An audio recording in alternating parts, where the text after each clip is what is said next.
Please note, the following subject matter is a case study only and has nothing to do with any cases before the courts or the headlines.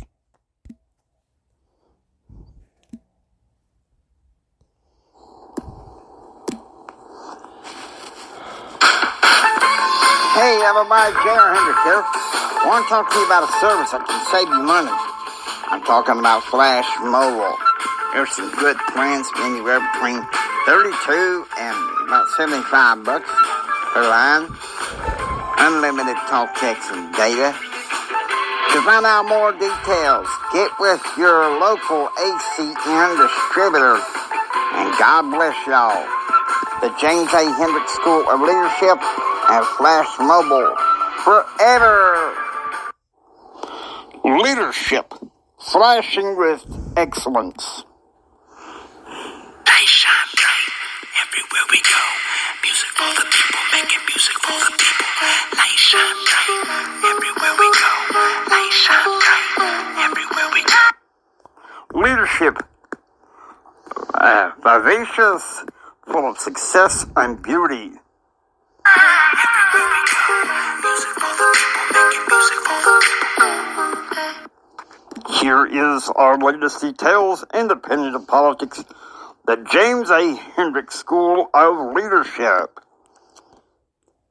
Happy Wednesday, everybody. Okay, we're going to go ahead and launch into this case study for marriage. To some degree, this is based on some headlines I found in National Review, but this is a case, hypothetical case, okay? Has nothing to do with any cases before any courts or anything before any headlines, okay?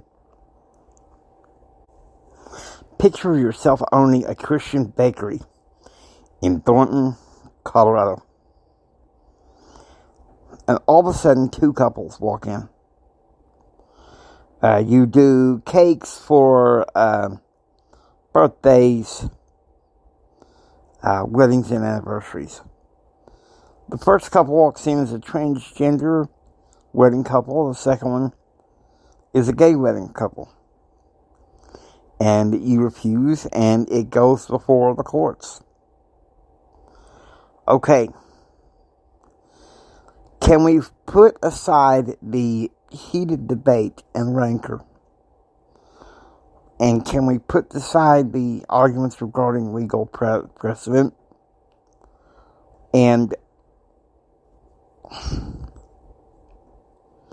I will say this, the James A. Hendrick School of Leadership is all about protecting the traditional meaning of marriage. But my question is this: what would you do?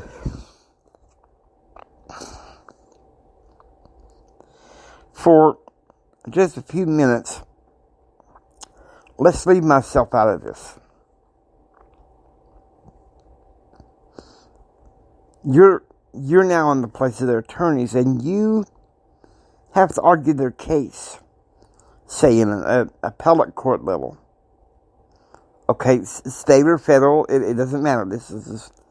It's a hypothetical case. Did you know that you, according to the Blue Book of Legal Research and Style, that you can cite a verse in the Bible as a source? Unless by some weird design, the designers of the Blue Book, which is, I think, is West Legal, the last time I checked, unless they changed it, which, well, is doubtful. Now, hypothetically, let's say you argued that Bible verse, along with maybe a small category of cases that you believe go toward the precedent of protecting marriage.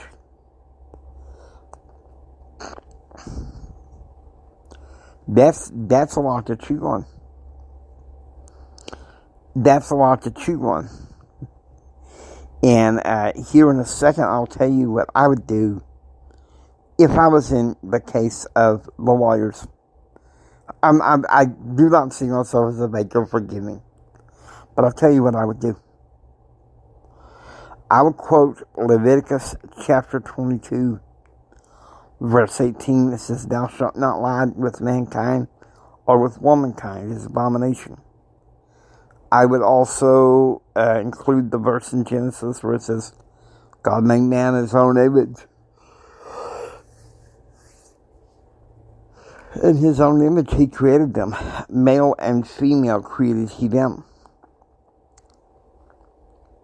Along with the cases. Because once again, this is not a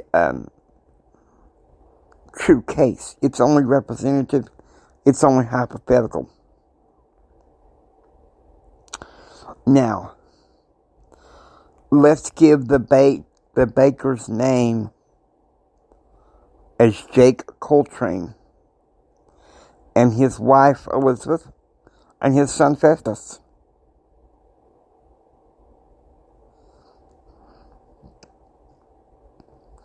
They're just trying to have a good livelihood. But at the same time, they want to make a stand towards religious conviction.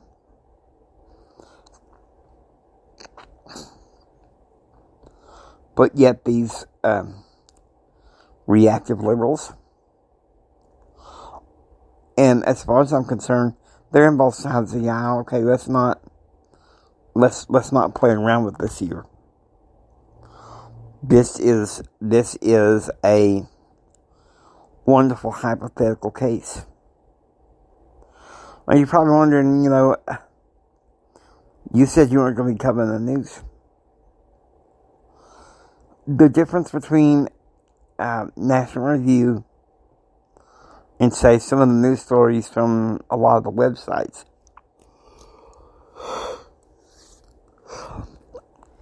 Sites like National Review, for me, they make me think. They make me use my common sense. And that's something that's missing in politics. And so that's why I came up with this case study. It's easy. Let me tell you something.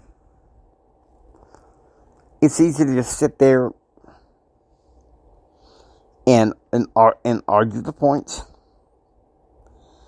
and make it this eternal back and forth.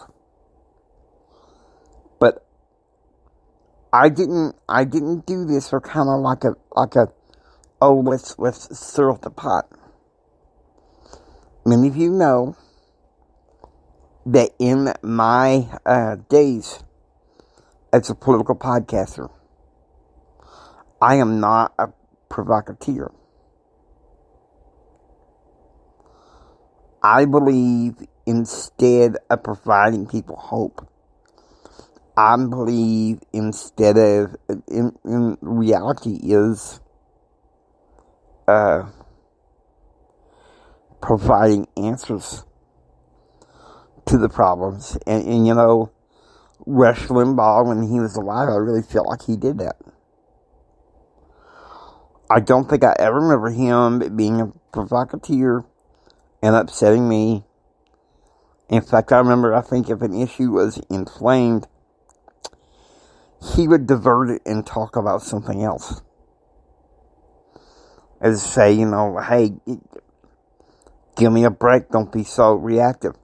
And he did that sometimes with his callers. He challenged them like that. And so that's why I came up with this hypothetical case study. And I want you to think, what would you do in that case to defend marriage? And you're probably thinking, well, Jimmy, this is awfully strange. You said you wouldn't cover the hair. I'm not. Look, I am using a headline, an editorial at Conservative Editorial Magazine, National Review, to develop a case study, okay? This is more, to me, of a research method episode to make you think. And the next series that I have on leadership, I had thought about incorporating more research methods. But the fact of the matter is, some qualitative research methods require an interpretation of the numbers, and I'm sorry, that's not me. We may deal with more stuff like philosophy. I may be on a content dive to determine where the next series is going. But the fact of the matter is, I'm trying to avoid talking about the political roaring. And I know, there's friends of mine. I have a close friend of mine. God bless him. I talked to him. I was grateful that we had a majority in the House. And he says, well, it's barely.